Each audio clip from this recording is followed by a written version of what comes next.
Hi guys, it's Trevor Chalaba here and you're listening to the Blue Day podcast.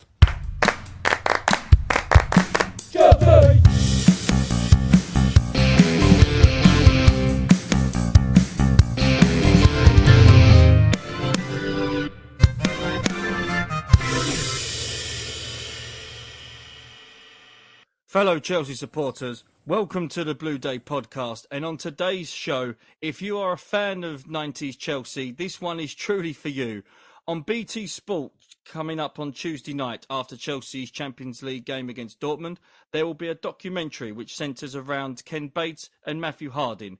Joining me to discuss this and more is two men behind the documentary. Let me introduce first Caj, who is one of the filmmakers, and an old friend of the show, Mr. Harry Harris, who knew Mr. Bates very well and has an actual book out called The Battle for Stamford Bridge. Gentlemen, welcome to the show. How are you both? I'm fine. I was watching Nottingham Forest. I'm a Forest fan, so I was up at the City Ground yesterday. So I don't know how I feel about that, but a point's better than nothing, I guess. Yeah, that was quite a result, wasn't it? 7-0. Blimey. Well, gentlemen, as I've got you on the show, we'll sort of talk about this upcoming documentary, which I'm hoping Chelsea fans are going to watch and enjoy. It's about Ken Bates and Matthew Harding, two individuals who, you know, if Chelsea fans know their history, will know quite a lot about them. Harry, you've done books about both of them and, in fact, about Chelsea's history in the past. So I'll start with you sort of first, if I can. Why is this story so fascinating, and to the extent that this documentary was made?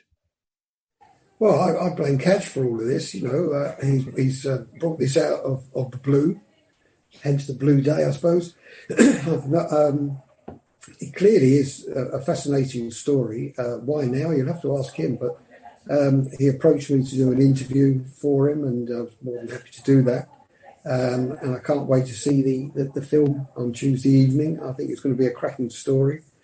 I think it's an hour and 15 minutes, but then it kind of like inspired me to write the story as well.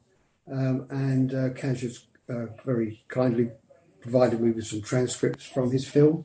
Ken Bates declined to appear on the film, but he gave me an interview, and I'll tell you a story about that. And I'm sure Caj will tell you why he declined. I think that's a very interesting story in its own. Well, I can tell you, I mean, we're always looking. So we've made films in the past. We make documentary sport films, and they're never really about who scored the most goals or who jumped the highest or won the most games or whatever.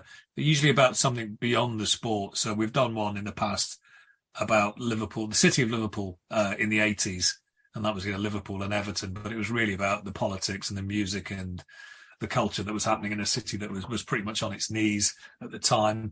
And when we were looking at Chelsea, I mean, I guess the obvious story is to do the sort of the Abramovich takeover to a certain extent. And then I think when we were looking at it as well, you know, going through that process where Chelsea were about to be sold and become the most expensive sports franchise in the world. And we were thinking, God, do you remember when you could buy Chelsea for £1? And that basically got us thinking, yeah, you know, you could buy Chelsea for £1, which is why the film's called Poundland, The Battle for Stamford Bridge. And that's really where it started. The idea of it started from that sort of viewpoint of how do you get from a club that's worth £1 to being the most expensive sports entity in the entire world? And then the corner of all that was really this relationship between Matthew Harding and Ken Bates. And, you know, we went through sort of the research and everything else and started looking at stuff. And I was a really young reporter, producer at Radio 5 at the time. So I'd spend some time down at Chelsea to see Harry at games. And you know, we started thinking, I thought, actually, you know, we really need to get Harry involved in this because every time we make these films, we want people who were actually, you don't want talking heads just for the sake of it, who look back at it and you show them clips and they tell you what they think. We wanted people who were in the story. And Harry is being very modest because he was very much in the story. So that's really where it all came from. Well, Caj, that's very interesting. Some people blame me for the story, actually. Yeah, yeah, I bet Ken does. Well, it's fascinating that that Ken didn't give you an interview, but I actually know the reason why. It's because, and he explained this to me 25 years ago, 30 years ago. He did a recorded interview, and it was chopped and intersected by other people passing comments about what he was saying, and he came out of it very badly. And his decision at that time was he would do any live interview he was asked to do, but never do a recorded. So nothing to do with you, Caj. That was his reason behind it. And of course that's kind of the thing that being in the story when you say Chelsea was bought for £1, but Ken Bates tells this great story about he was negotiating that deal with the Mears family, and Lord Cadogan was there. And they said to him, look, we've got 2 cheques here, £300,000 to pay the players, not very modest in those days, £300,000 to pay the players' monthly wage bill, and £300,000 we have to pay to the FA. And he said in those days, when you had cup ties, you had to split the money 3 ways. A third went to the FA, a third you kept, and a third went to the visiting team. So he said, I've got 2 cheques here. He said, but you can't pay either of them because you've got no money in the bank. So which cheque are you going to pay? And they said, we'll pay the FA one because, Mears was on the FA council, Lord Cadogan with his reputation. They didn't want to bounce a cheque with the FA. He said, okay, we will personally cover that cheque for the FA. But who's going to cover the $300,000 for the players? He said, I'll cover that cheque, but I'm paying you only £1 for the club. Wow. And he says, Lord Cadogan said to him, okay, look, we've done a deal. Thank you very much. Ken, he said, I'd like to invite you as my guest to the next home game. And Ken said, well, actually, I doffed my cap and said, okay, Lord, yes, I'll be your guest. He said, but privately I was thinking, it's my bloody club. I can invite you if I want to. Harry, just a sort of a quick mention about Ken, and then we'll sort of talk about more about the actual show. He was quite a controversial figure at Chelsea. I've spoken to a number of ex-Chelsea players about him. Some were a fan of his, others not so much.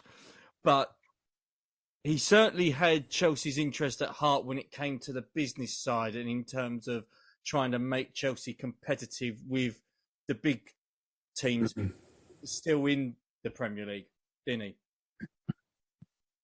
Well, I think these owners like Ken Bates, they eventually fall in love with the club. He was in love with football, there's no question about it. He wanted to be a professional footballer with Arsenal, and he actually played for their junior teams, but he had a bit of a gammy leg, and he had to teach himself to kick with his other foot because one of his feet were actually turned inside out. But he was never a Chelsea fan, obviously, because he was an Arsenal supporter. He had bought Wigan and was persuaded by Freddie Pye, who was with him at Wigan, that he should go and try and invest in Chelsea. So it was a lucky break for him because it really snowballed from there as far as Chelsea are concerned. And Caj, when you decided to make the film as well, when you was looking at the story, what were the stumbling blocks, if you had any, in terms of what information you was trying to get, if there was any particular people that you wanted to get on the documentary but couldn't? Were there any issues that you had to come across? And yeah, I guess the most obvious one that Andy and I, the director, looked at was saying, well, look, we spoke to Ken. It was clear that, for his reasons, he wasn't going to be in it. And obviously with Matthew Harding having passed away, he wasn't going to be in it. So potentially you were making a film where the 2 main characters were not going to feature in terms of an interview. But I think luckily there was an awful lot of archive of the 2 guys. This feud that they had over controlling of the club was pretty much carried out in public, and it was carried out in the newspapers this is again where Harry is quite crucial to this story. With Harry on one side and Rob Beasley on the other side, and I think people of a younger generation probably don't realise just how powerful the newspapers were. The days before the internet, these stories were soap operas that were played out day by day in the national press that millions of people bought and read. And that's where that conversation was driven. So luckily we had that resource as well. So we were able to tell that story a lot through the newspapers and the stories that Rob was putting out there from, say, the Harding side, and the relationship that Harry had with Ken. So those two things really, really helped. But yeah, I suppose that was the biggest challenge. And it's quite fascinating as well when you talk about newspapers being the main ones in regards to sourcing of news. You look at it from the society from the 90s, and we've sort of touched on it before we started recording. It wasn't just Chelsea that was evolving from, Ken Bates, and then with Matthew Harding being part of the furniture. You also had English football that was evolving with the introduction of the Premier League. You had the Bosman ruling that completely changed football transfers. And it was also British society. When you was either an Oasis fan or a Blur fan, you had the introduction of the Spice Girls and shows like Noel Edmonds' House Party drew in millions every Saturday night on television. So it was wasn't just sort of Chelsea as such that was evolving. It was the whole structure of England that was sort of evolving. It's funny you should say that, Keith, because you could probably have made this film because you just said a lot of things that are in the film. It's that thing it's this story of Chelsea changing is a story of Britain changing.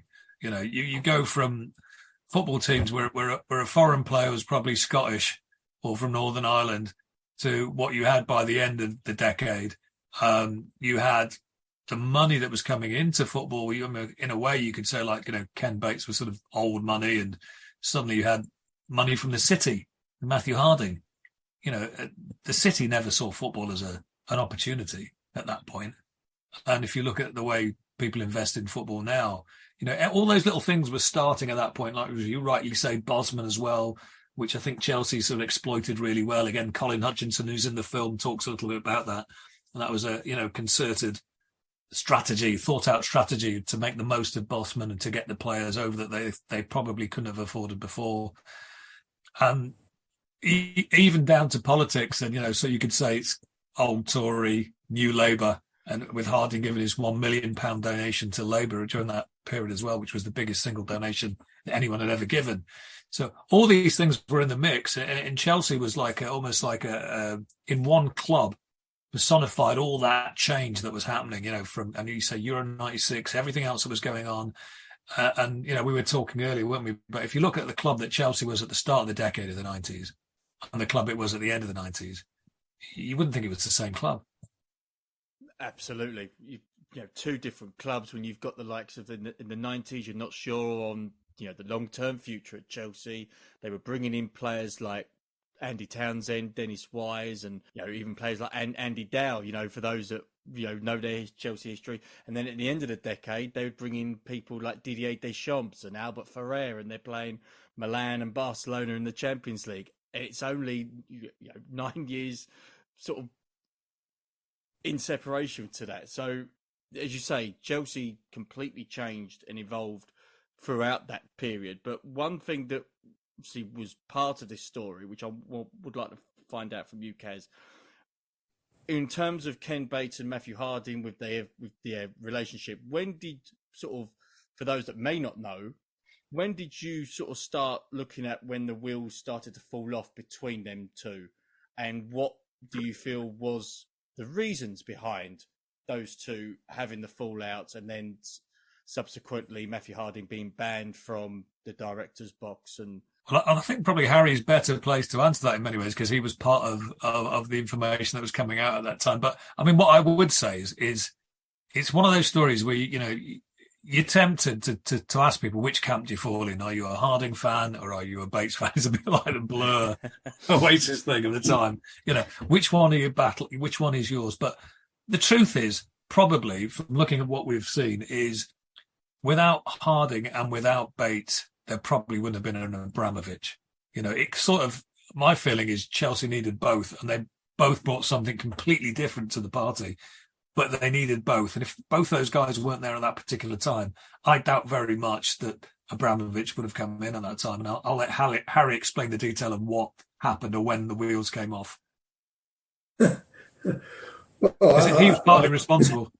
Well, yeah, I helped bring the wheels off. I think I took at least one off. Or four.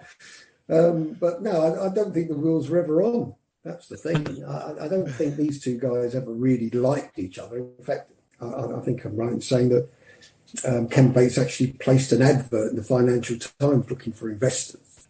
And that's where Matthew Harding thought, oh, I'm sitting here in the city and I love Chelsea. I could be an investor. But where the wheels fell off was that Matthew Harding came in with a really hard-nosed businessman from the city. But because he was a bit of a lad, he liked his Guinness, he liked his down the Imperial Arms, he talked to the fans, he talked to some journalists, he had a laugh, he fell about, and he wore a Chelsea. You know, the fans took to him and all this sort of stuff. And Ken Bates, funnily enough, despite what we know about Ken Bates, he loves to be loved. And the Chelsea fans loved him. And he progressed into becoming the Chelsea owner that perhaps he'd like to have been at Arsenal, but he really loved Chelsea and they loved the Chelsea fans. They loved him. Suddenly, the affections switched to Matthew Harding. They really loved Matthew Harding. That's not to say they disliked Ken, but because the love affair with Matthew Harding was so strong, Bates felt a little bit put out, I think, from a personal point of view more than anything else. Because what he knew behind the scenes was this bloke wasn't coming in as it was portrayed in the section of the media that Matthew Harding associated with, but here's £5 million for the stand.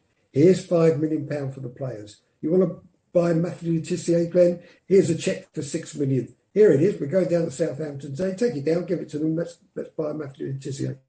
Bates had enough of all of this because he called a board meeting and he wanted Glenn Hoddle there and he made sure he was there. And he said to him, Matthew Harding isn't giving Chelsea Football Club a single penny.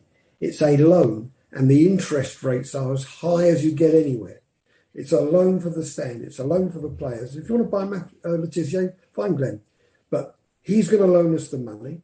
He's going to charge us the interest. We've then got to get his salary. Then we've got to pay his insurance. Then we've got to pay. He said it's just not attainable. And you're getting a wrong impression of this guy. So he wanted to get the right impression out. And, what am I going to say? No to this wealth of stories, almost as Caj said, day by day. He said this and then he said that. It was almost like the internet because it was tit for tat on a daily basis, but you had to wait 24 hours to get the paper. It was that kind of environment where, tens of millions of people had to buy the paper, our paper or the Sun or News of the World to find out what was going on. There was no internet. And I would think our sales were at their peak at that particular time. And as how many copies do you reckon you were selling then, Harry? Well, I think the Sun was selling 5 million and we were selling 3. Yeah. And then the how many people read each copy is about 2 or 3 times more, isn't it? Yeah. So you get into about 30 million people, sort of. Yeah, the kind of audience you get on the internet. And it was no other way of finding it out. You had to go and buy the paper. So as Caj said, the power of that. So Matthew Harding could see that, and he was, as far as Ken Bates was concerned, conducting a hostile takeover through the media. Caj, when it came to filming this documentary, was there anything that you found when doing the research and you was looking at certain situations that you found quite shocking that you didn't know about the story? Was there anything sort of that came up that you was more surprised about? I think it's being reminded of certain things, and being reminded how rubbish some of the facilities around football were even in the early 90s, when in my mind's eye, everything had changed by then. In the 80s, where it was really rubbish and everything was falling apart. But actually, in the 90s, it wasn't. A lot of places hadn't really changed that much. And Chelsea, as the ground, as you Chelsea fans will know, what sort of condition that was in for most of the part. And then the training ground at Harlington, and that was just, as Glenn Hoddle tells some stories in there about just how awful the place was, and the fact that you had to share it with Imperial College. I remember being down there when we used to go down and do interviews on, I think, Friday mornings or whatever, and you'd have to wait for the students to finish. To come out before the Chelsea players could come into the canteen to do their media work. It was, hold on, this is like, back then it was a Premier League club then, by the Premier League had started. So it was that more than anything else, I think, that really struck me that, wow, this place has really changed.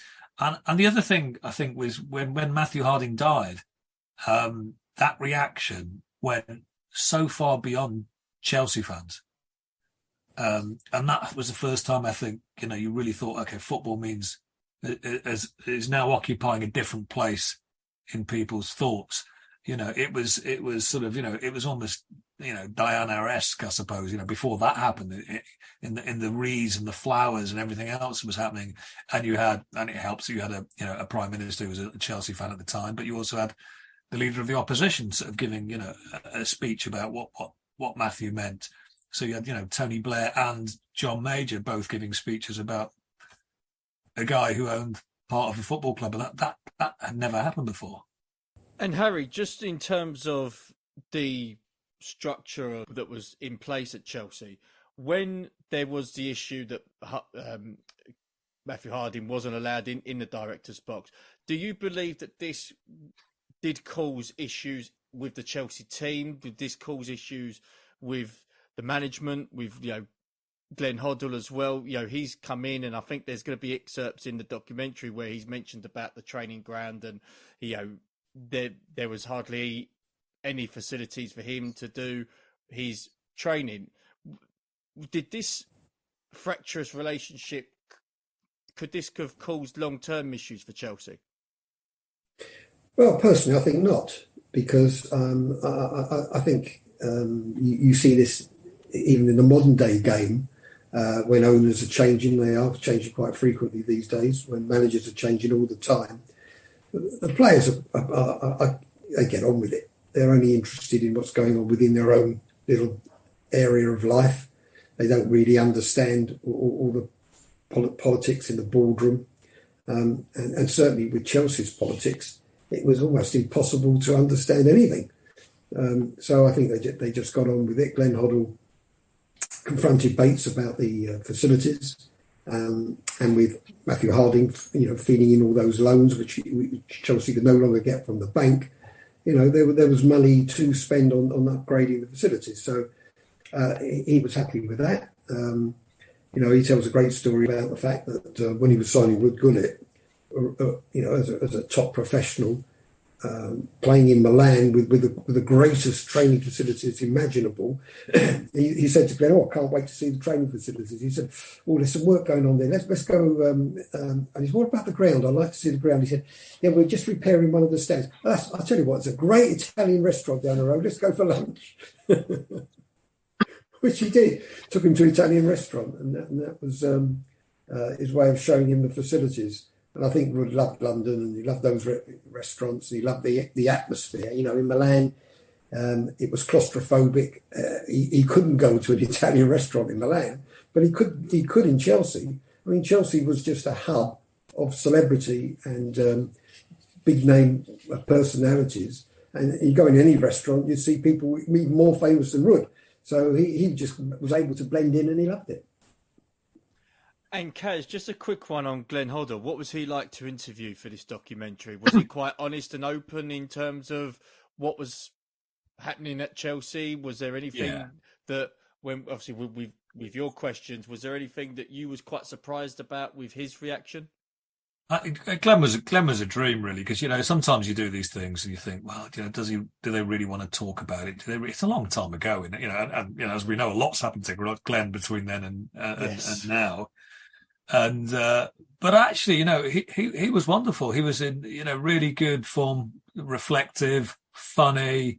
I mean, as I said, the stories you'll see in the film about Harlington and the phone that he had to use, and the fact he didn't have an office and the showers didn't work, and I think Dennis Wise used to bring in the biscuits, and the fact they had biscuits instead of something else, a bit more healthy to eat, and the fact that the players all went off to McDonald's after training, and that sort of stuff. So he was very candid about, the challenges and the fact that, Chelsea's facilities were worse than Swindon from where he'd come from, which, surprised him a little bit.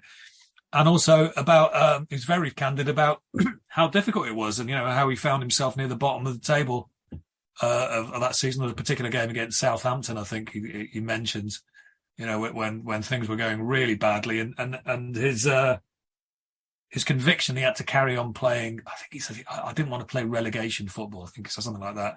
But I wanted, he said, I got sick of, as a player watching the ball go over my head all the time. So he said, no, we're going to play. We're going to play with the ball and sticking to those convictions. And obviously, eventually it came right. So, yeah, he provides some real nuggets about what it was like, for him as a player.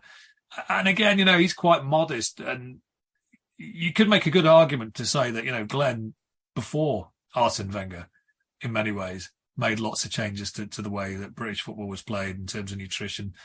He played under Arsene Wenger, didn't he, at Monaco? So, he brought a lot of those things over, the way you prepare, the way you look after yourself, the way that you continue. And, and what a role model, what a role model. I mean, we spoke to Ruud Gullit, but again, timings didn't work for us. But he said, that's the reason he came to Chelsea. Those were the posters that were on his wall as a kid with Glenn Hoddle. Yeah, that's the reason he came. So, Glenn's role in this, even though it was, in many ways short, it was a good marker, and it was a statement of where Chelsea were going. And in terms of anybody else that you was looking to interview, was there anybody in particular that you had on your list of people that you'd like to interview, but for whatever reason couldn't, whether it's through timing, schedules? Was there anybody of other interest? Obviously, you mentioned Bates earlier as well as Ruud Gullit. Was there anybody else? Well, sadly, obviously, Vialli. Vialli was, the person that we really wanted to talk to, and it was just, it could be more sad than you could imagine, really, because that was such another pivotal point for Chelsea. Who else did we were talking to? Who else were we talking? Eddie Newton we were talking to a lot, actually, but just never, because he's out in Turkey. That's right, yes. Yeah. Technical director or head of football or something like that, one of the Turkish Premier League clubs, and we just couldn't get the timing right. And and Eddie, again, a bit like Dewberry's in the film, but Eddie spanned those two periods of, if you want to call it, the old Chelsea and the new Chelsea. He knew what it was like when Chelsea was, you're wondering whether Chelsea were going to stay up or go down, and there weren't that many people watching, and he had a terrible reputation with fans and everything else. The film goes into that a little bit as well, into this bright new era, and the film finishes pretty much on the 97 Cup final. So it's sort of bookended, I suppose, from the 71 replay to this, because that's the next bit of silverware that you win in terms of FA Cup.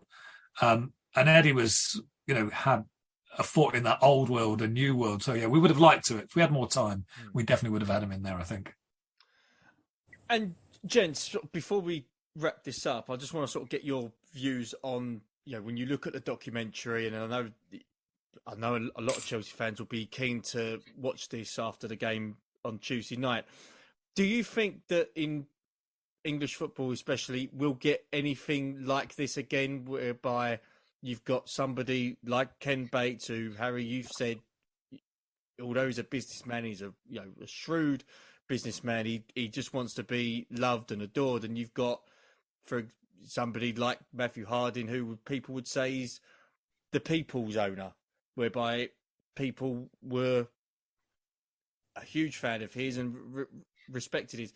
Do you think we'll get anything like that again, or is it just basically more billionaires and states owning football clubs? Well, it's much more expensive, isn't it? That's the first thing. So even if it's £1 or 300,000 and £1, it is much more expensive to buy a club. So, how many individuals have billions, which is, the price now if you're going to buy a top level club. So I find it, I could see it happening in the Championship, where you can still get somebody who might take a punt and buy a team and hope it goes up.